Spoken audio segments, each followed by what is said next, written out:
Ciidamada booliiska ee dalka Kenya ayaa loo oggolaaday ilaa iyo Isniinta soo socota inay baaritaanno ku sameeyaan wasiirkii hore ee ciyaaraha Rashid Achesa.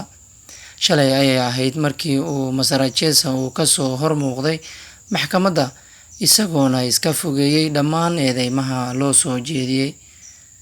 Waxa uuna beeniyay inuu ku lug lahaa qandaraaska lala xiriiriyay ee dhanka hubka.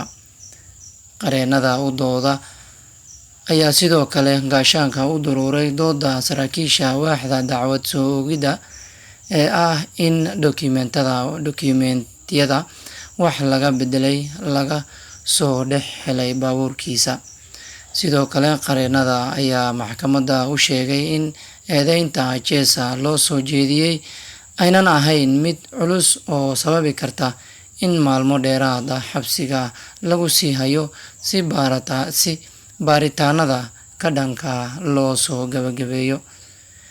Arrintan ayaa timid kadib markii dacwad oogayaasha ay codsadeen muddo dheeraad ah oo ay ku soo xaqiijinayaan in qoraallada ay yihiin kuwo rasmi ah oo ka soo baxay wasaaradda difaaca ee dalka. Wasiirkii hore ee ciyaaraha Rashid Achesa oo uu bishii saddexaad xilka qaadis ku sameeyay madaxweynaha dalka Uhuru Kenyatta ayaa 2 habeen oo dheeraad ah xabsiga ku sii jiri doona.